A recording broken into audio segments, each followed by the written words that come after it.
We are from Experimental Junior High School of Iron Archery, and we will present you the hydrostatic pressure and the Pythagorean Cup. Force is a physical quantity. It is perceived by its effects, changes the motion of any object it is opposed, it can cause deformation, it's a vector quantity, and in the SI unit we use for force 1 Newton.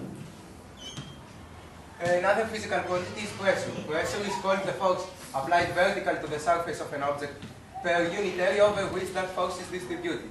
Pressure is a scalar quantity, and the SI unit for pressure is 1 Pascal, or 1 Newton per square meter. Air pressure. Gravity pulls the molecules of the air to the earth. The weight of the air around us is called air pressure.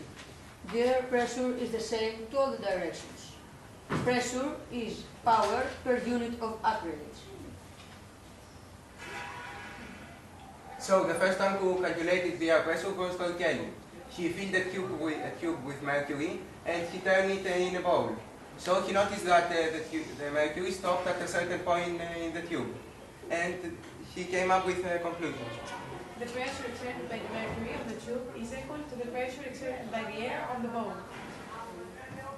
So, hydrostatic pressure. The hydrostatic pressure depends on the density of the water, the gravitational field strength at the surface of the liquid, and also the depth from the surface.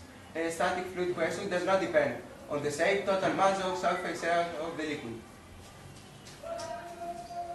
Pressure in a point of a liquid. The pressure in a depth h from the free surface of a motionless liquid is 1. The result of the weight of the liquid which is applied to the surface in this depth, which is the hydrostatic pressure, plus the pressure which is applied to the free surface of the liquid, which is the air pressure. The pressure in an object is always vertical in all directions. The pressure does not depend from the orientation of the surface. It is the same in all directions. Although pressure doesn't have a specific direction, force does. So we design arrows to show the direction of the force, not the direction of the pressure. A change in pressure at any point in an enclosed fluid is transmitted and undiminished to all points in the fluid. This happens even when the liquid is in different but communicating vessels. Now, hydrostatic pressure and law of communicating vessels have many applications, such as water supply systems, where the aqueduct is located higher from the houses, and in artesian wells, where the water is pouring out on its own, forming a spout. Here is the aquifer, and in this area we have a well.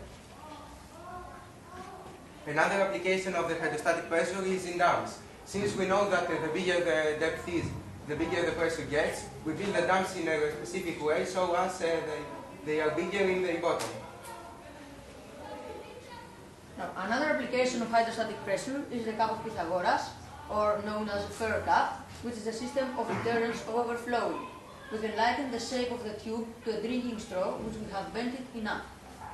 In the central column there is a hole which communicates with the hole in the bottom of the cup through a tube. When the cup is filled with wine up to the dotted line, the tube into the column is also filled. The height of the wine is the same due to the principle of communicating vessels. As long as the level of the liquid doesn't rise beyond the limit, the cup functions as normal. The air pressure at the surface of the wine is equal to the air pressure through the pipe of the base. But when the wine surpasses the dotted line, then the wine fills the tubes, and there is a leak from the base of the bottle, till the whole cup empties.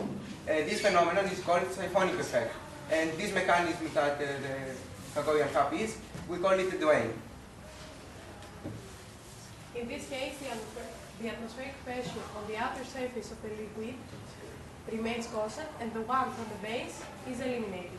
Therefore, the pressure at 1 is less powerful than the pressure in 3, which means that the wine will move from higher to lower pressures until it is cooled completely. So here we can see the Pythagorean cup, and we are going to start our experiment. As we said before, inside the cup we have an inner tube inside, a tube with an inner tube inside, which communicates with a hole in the bottom of the cup. First we put some water inside the cup and see what is going to happen. We don't see something very special, and the cup functions normally. No water is pouring from the base of the cup. But if we put even more enough water in the cup, so as we pass the tube, we will see that the water is pouring through the inner tube and falls from the base of the cup, till the whole cup will empty.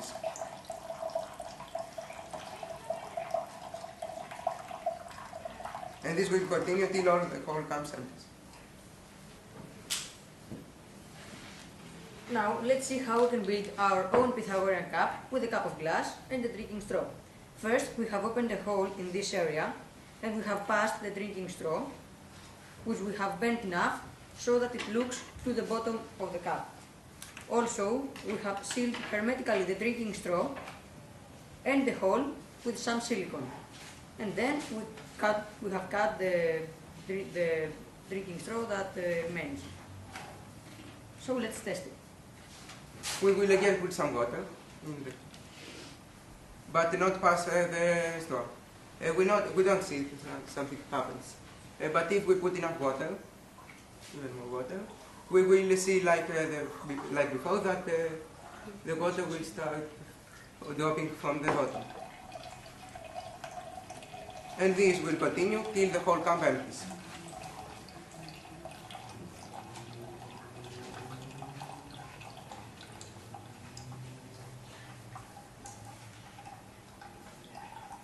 So we made our own Pythagorean cup.